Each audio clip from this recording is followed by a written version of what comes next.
Bapak Ibu yang kami muliakan, kita teruskan bahasan tentang kajian iman kita. Pertemuan lalu kita sudah menganggap selesai membahas 3 sifat Allah Ta'ala, yaitu Allah Maha Mendengar, Sama, Allah Maha Melihat, Basar, dan juga Allah Maha Berbicara atau sifat Al-Kalam. Pertemuan ini kita garis bawahi bahwasanya mengikut bahasa penghimpun kitab Al-Husun Al-Hamidiyah, secara asal kita berhenti membahas Allah sampai sifat ke-10 sebenarnya sudah selesai. Allah itu ada wujud, Allah itu qidam, ada terdahulu secara sendirian. Kemudian dia adalah zat yang baqa, kekal. Kemudian dia adalah zat yang maha hidup, al-haya. Kemudian dia itu berdiri sendiri, al-qayyum, qiyamuhu bi nafsihi. Kemudian yang keenam, dia berbeda dengan sesuatu yang baharu atau selain dirinya, mukhalafatuhu lil hawadits. Kemudian Allah itu memiliki sifat maha kuasa, al-qudrah. Allah memiliki sifat al-iradah, maha berkehendak. Kemudian dia Allah adalah zat yang esa atau tunggal atau wahdaniyah. Kita ulang kembali, dia adalah yang wujud, qidam, baqa, haya, qiyamuhu bi nafsihi, mukhalafatu lil hawadits. Kemudian dia adalah zat yang wahdaniyah, qudrah, iradah. Sifat-sifat ini sebenarnya cukup bagi kita membahas Allah Ta'ala. Kemudian tentang sifat Allah maha mendengar, maha melihat, maha berbicara, sebenarnya dengan mengatakan Allah maha mengetahui, al-alim, Allah maha berkuasa, al-qadir, itu cukup bagi kita memahami Allah Ta'ala. Kenapa? Karena zat yang maha mengetahui, walaupun kita pakai bahasa dia tidak mendengar misalnya, sementara kita pakai bahasa ini, atau dia tidak maha melihat gitu, dengan maha mengetahui dan maha berkuasa, itu sudah identitas ketuhanan. Maka pembahasan 3 sifat terakhir itu, Allah maha mendengar, Allah maha melihat, Allah maha berbicara, mengokohkan sifat kesempurnaan bagi Allah Ta'ala. Kenapa? Agar tidak ada ruang bagi kekufuran untuk mengatakan Tuhan memiliki sifat sebaliknya. Ketika kita tidak menegaskan Allah maha melihat, orang akan mengatakan Tuhan tuli. Sifat tuli adalah sifat tercela. Ketika kita tidak menegaskan Allah maha melihat, orang akan mengatakan Tuhan buta. Ketika kita mengatakan Allah tidak maha berbicara, orang akan mengatakan Tuhan itu bisu. 3 sifat ini adalah sifat tercela, mustahil bagi zat ketuhanan. Ini kita bicara secara hukum akal duluan. Kemudian lagi 3 sifat ini, maha mendengar, maha melihat, dan juga maha berbicara, dikokohkan oleh ayat-ayat Al-Quran. Maka di sini akal tidak berdiri sendiri. Akal menurut penghimpun kitab Al-Husun Al-Hamidiyah menegaskan Allah dengan 10 sifat itu cukup. Tetapi meneruskannya dengan 3 sifat terakhir adalah menegaskan sifat kesempurnaan bagi Allah Ta'ala. Tuhan kalau sudah maha tahu, walaupun logika manusianya tidak mendengar, maka dengan maha mengetahui berarti tidak ada yang terluput dari pengetahuannya. Menjaga agar jangan sampai ada orang mengatakan Tuhan memiliki sifat berkekurangan, maka ulama menegaskan Allah maha mendengar, Allah maha melihat, Allah maha berbicara. Ditambah lagi hal-hal ini kokoh dalam ayat-ayat Al-Quran.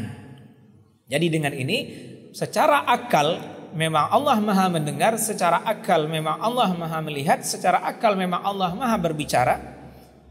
Dengan pemahaman bahwasanya pendengaran Allah, penglihatan Allah, dan berbicara Allah berbeda dengan pembicaraan seluruh makhluk.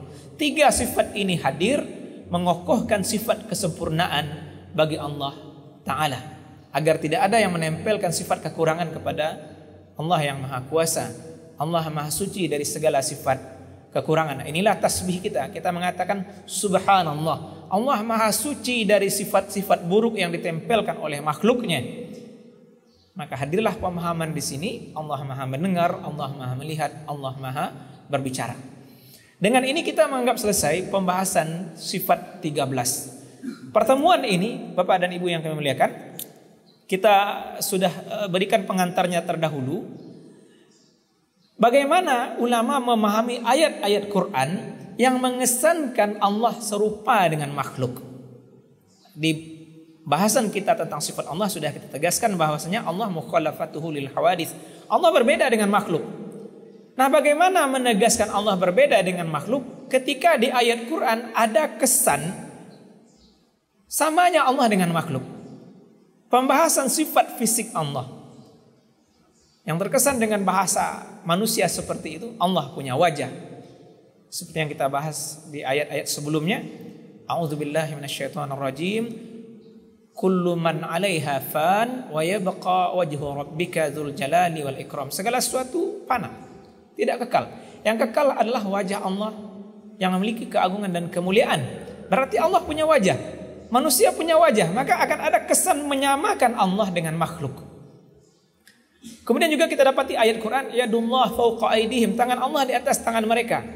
Mengatakan Allah punya tangan akan mengesankan makna Allah sama dengan makhluk, sama punya tangan. Walaupun di situ bisa juga pemahaman Allah punya wajah berbeda dengan wajah seluruh alam. Allah mempunyai tangan berbeda dengan tangan seluruh makhluk.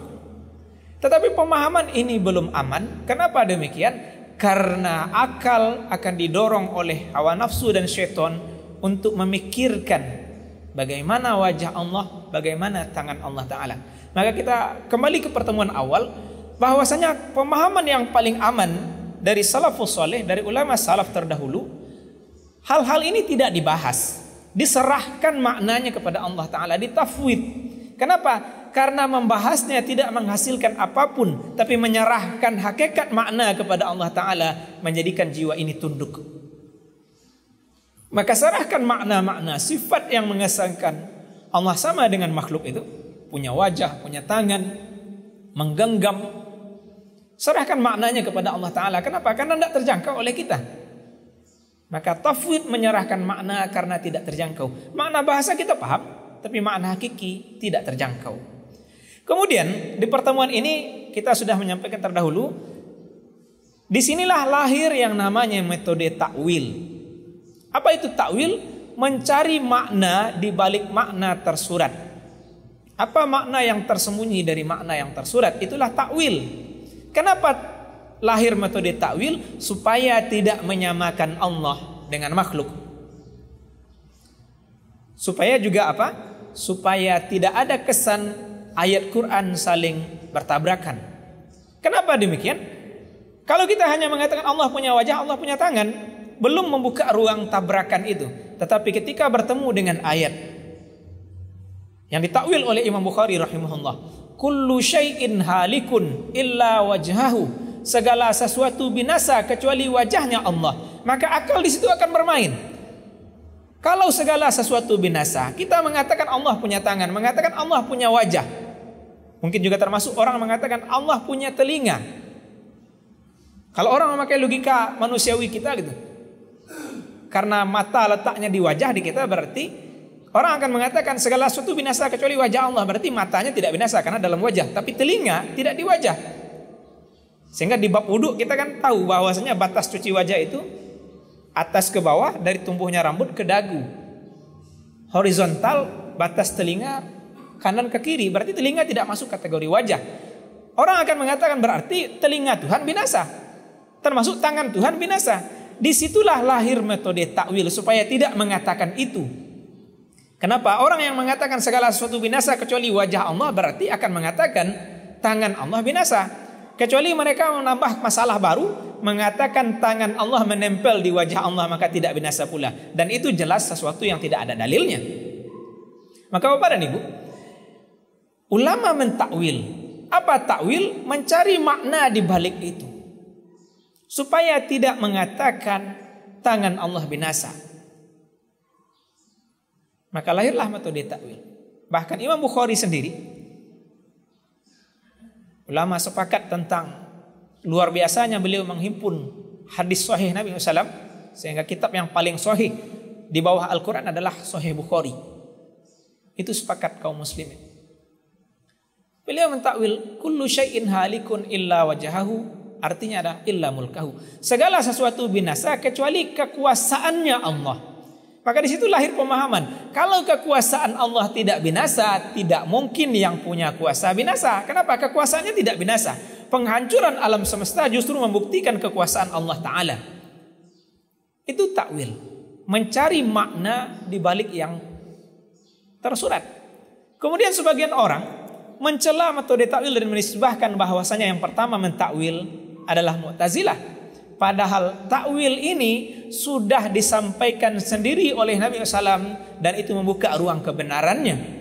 Di antaranya adalah anak paman beliau, Abdullah bin Abbas radhiyallahu anhu, didoakan oleh Nabi SAW, Allahumma faqihhu fid din wa 'allimhu ta'wil. Ya Allah, jadikanlah Abdullah bin Abbas ini orang yang faqih, paham secara mendalam terhadap agama Allah ini, dan ajarkan kepada dia takwil. Berarti kata takwil bukan kata yang dibenci oleh kaum muslimin. Kenapa? Karena kata ini sudah datang dalam Al-Quran dan juga dari hadis Nabi SAW. Takwil datang untuk mengokohkan kesempurnaan Allah Ta'ala, untuk mengatakan Allah tidak serupa dengan makhluk. Beginilah ulama memakai metode baru supaya tidak menyamakan Allah dengan makhluk. Maka wajah Allah oleh Imam Bukhari ditakwil dengan kekuasaannya. Tangan Allah ditakwil dengan kesempurnaan kekuatannya, al-qudrah tadi. Nah, kenapa kata qudrah menjadi takwil untuk tangan padahal kata Allah al-qadir juga ada di ayat lain?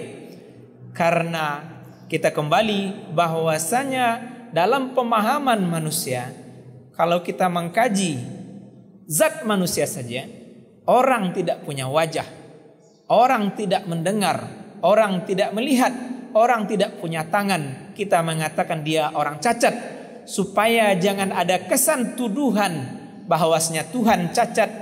Maka sifat-sifat ini dipahami, itulah dia datang dalam Al-Quran mengokohkan sifat kesempurnaan bagi Allah yang Maha Kuasa. Semoga pertemuan ini mengokohkan kita bahwasanya Allah adalah zat yang Maha Kuasa yang mengatur seluruh alam. Kita tidak mampu menjangkaunya kecuali dengan cara yang Ia ajarkan, sebatas yang Ia inginkan. Demikian, terima kasih atas perhatiannya. Kita tutup dengan doa Nabi. Subhanakallahumma bihamdika nasyhadu an la ilaha illa anta nastaghfiruka wa natubu ilaik. Amin ya rabbal alamin. Assalamualaikum warahmatullahi wabarakatuh.